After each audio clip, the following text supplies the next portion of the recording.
ಸಿದ್ದರಾಮಯ್ಯನವರು ಈ ರಾಜ್ಯದ ಮುಖ್ಯಮಂತ್ರಿ ಆಗುವ ಮುಂಚೆ ನಮ್ಮ ಜನಾಂಗ, ಕುರುಬರು, ಹಿಂದುಳಿದವರು, ಬೇರೆ ಜನಾಂಗದವರು ಸಹ ಸಮಾಜದಲ್ಲಿ ಕಟ್ಟಕಡೆಯ ಜನಾಂಗದವರು ಇದ್ರು.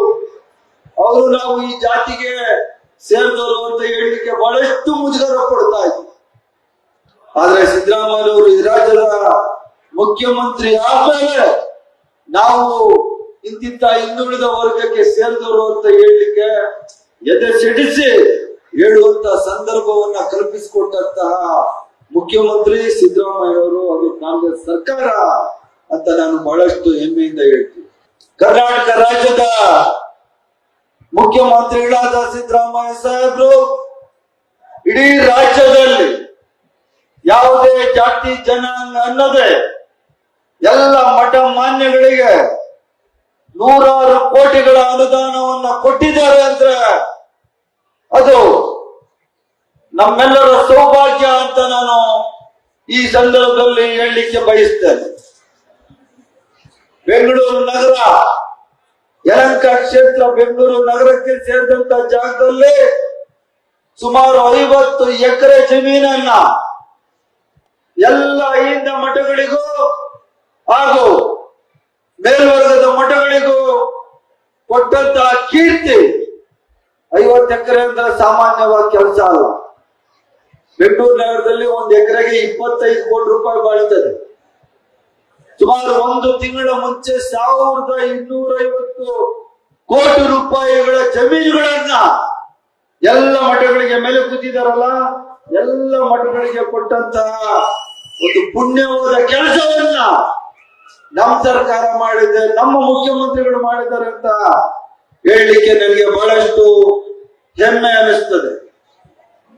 ಇಡೀ ರಾಜ್ಯದಲ್ಲಿರುವಂತಹ ಎಲ್ಲ ಜಾತಿ ಜನಾಂಗಗಳ ಮಠಗಳಿಗೆ ಅವರ ಚೌಟಿಗಳನ್ನು ಕಟ್ಟಲಿಕ್ಕೆ, ಅವರ ದೇವಸ್ಥಾನಗಳನ್ನು ಕಟ್ಟಲಿಕ್ಕೆ 100 ಕೋಟಿಗಳನ್ನ ಕೊಟ್ಟಂತ ಸರ್ಕಾರ ನಮ್ಮ ಸರ್ಕಾರ, ಸಿದ್ದರಾಮಯ್ಯನವರ ಸರ್ಕಾರ, ಕಾಂಗ್ರೆಸ್ ಸರ್ಕಾರ ಅಂತ ಹೇಳಲಿಕ್ಕೆ ನನಗೆ ಬಹಳಷ್ಟು ಹೆಮ್ಮೆ ಅನಿಸ್ತದೆ.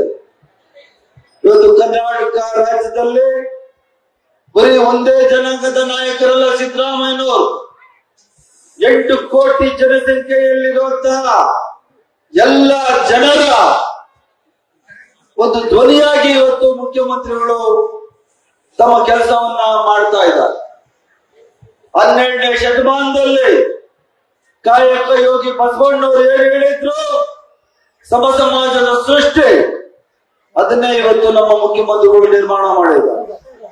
14ನೇ ಶತಮಾನದಲ್ಲಿ ಕನಕದಾಸರು ತಮ್ಮ ಕೀರ್ತನೆಗಳಲ್ಲಿ ಏನು ಹೇಳಿದ್ರು, ಸಮ ಸಮಾಜದ ಸೃಷ್ಟಿ, ಎಲ್ರೂ ಒಂದೇ ಅಂತ ಒಂದು ಸಾರವನ್ನ ಏನು ಕೊಟ್ಟಿದ್ರು, ಅದನ್ನೇ ಇವತ್ತು ನಮ್ಮ ಮುಖ್ಯಮಂತ್ರಿಗಳು ಇವತ್ತು ತನ್ನ ಆಡಳಿತದಲ್ಲಿ ತೋರಿಸ್ತಾ ಇದ್ದಾರೆ. ಅದಾದ ನಂತರ ಡಾಕ್ಟರ್ BR ಅಂಬೇಡ್ಕರ್ ಅವರು ಕೊಟ್ಟಂತ ಸಂವಿಧಾನ, ಈ ದೇಶದಲ್ಲಿ ಹುಟ್ಟಂತಹ ಪ್ರತಿಯೊಬ್ಬ ಪ್ರಜೆ, ಅವನು ಯಾವುದೇ ಜಾತಿಗೆ ಸೇರಿರಲಿ, ಯಾವುದೇ ಜನಾಂಗಕ್ಕೆ ಸೇರಿರಲಿ, ಯಾವುದೇ ಪಕ್ಷಗಳಿಗೆ ಸೇರಿರಲಿ, ಅವನು ಸಹ ಈ ರಾಜ್ಯದ ಒಬ್ಬ ಪ್ರಜೆ, ಈ ದೇಶದ ಪ್ರಜೆ. ಅವನಿಗೂ ಮೇಲ್ವರ್ಗದವನಿಗೆ ಏನು ಅನುಕೂಲಗಳು ಸಿಗ್ತದೆ ಅದೇ ಈ ಕಟ್ಟ ಕಡೆಯ ಮಂಚನಿಗೂ ಸಿಗ್ಬೇಕು ಅಂತ ಹೇಳಿ ಸರ್ವರನ್ನು ಒಂದೇ ರೀತಿಯಲ್ಲಿ ಕಾಣುವಂತಹ ಸಂವಿಧಾನವನ್ನು ಕೊಟ್ಟಂತಹ ಡಾಕ್ಟರ್ ಅಂಬೇಡ್ಕರ್ ಅವರ ಸಂವಿಧಾನವನ್ನ ಶಾಶ್ವತವಾದ ತನ್ನ ಆಡಳಿತದಲ್ಲಿ ಇವತ್ತು ಅಳವಡಿಸಿಕೊಂಡು ಈ ರಾಜ್ಯವನ್ನ ಒಂದು ಉತ್ತಮವಾಗಿ ಆಡಳಿತ ಮಾಡ್ತಾ ಇದ್ದಾರೆ ಅಂತ ಹೇಳಲಿಕ್ಕೆ ಬಹಳಷ್ಟು ಹೆಮ್ಮೆ ಅನಿಸ್ತದೆ. 17 ಬಜೆಟ್ಗಳನ್ನ ಕೊಟ್ಟಂತಹ ಸಿದ್ದರಾಮಯ್ಯನವರು 2 ಸರ್ತಿ ರಾಜ್ಯದ ವಿರೋಧ ಪಕ್ಷದ ನಾಯಕರಾಗಿತ್ತು, 2 ಸರ್ತಿ ರಾಜ್ಯದಲ್ಲಿ ಉಪಮುಖ್ಯಮಂತ್ರಿ ಆಗಿತ್ತು.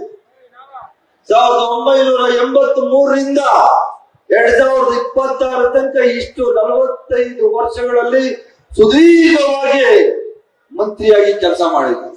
ತಮ್ಮೆಲ್ಲರ ಆಶೀರ್ವಾದ, ತಮ್ಮೆಲ್ಲರ ಪ್ರೀತಿ ವಿಶ್ವಾಸ, AICC ಆಶೀರ್ವಾದದಿಂದ ಇವತ್ತು ರಾಜ್ಯದ ಮುಖ್ಯಮಂತ್ರಿಗಳು 8 ವರ್ಷಗಳ ಕಾಲ ಈ ರಾಜ್ಯದ ಮುಖ್ಯಮಂತ್ರಿಯಾಗಿ ಆಡಳಿತ ಮಾಡ್ತಾ ಇದ್ದಾರೆ ಅಂದ್ರೆ ಸಿದ್ದರಾಮಯ್ಯನವರ ಒಂದು ನಿಷ್ಕಳಂಕ ಒಂದು ರಾಜಕಾರಣ ಏನಿದೆ ಅದನ್ನ ನಾವೆಲ್ಲ ಬಹಳಷ್ಟು ಯೋಚನೆ ಮಾಡ್ಬೇಕಾಗ್ತದೆ. ಇವತ್ತು ಶ್ರೀಮಠಕ್ಕೆ ಬೇಕಾದಂತ ಅನೇಕ ಸಹಾಯಗಳನ್ನ ಇವತ್ತು ನಮ್ಮ ಸರ್ಕಾರ ಮಾಡುದು. ಬರೀ ಕುರುಬ ಸಮಾಜಕ್ಕೆ ಅಲ್ಲದೆ ಈ ರಾಜ್ಯದಲ್ಲಿ ಯಾವುದೇ ಸಮಾಜ ಇರಲಿ ಅವ್ರನ್ನ ಯಾವತ್ತೂ ಬರಿಗೈಲಲ್ಲಿ ವಾಪಸ್ಸು ಕಳಿಸಿದಂತಹ ನಿದರ್ಶನ ನಮ್ಮ ಸರ್ಕಾರದಲ್ಲಿ ಇಲ್ಲ ಅಂತ ನಾನು ಈ ಸಂದರ್ಭದಲ್ಲಿ ಹೇಳಿಕ್ಕೆ ಬಯಸ್ತೇನೆ.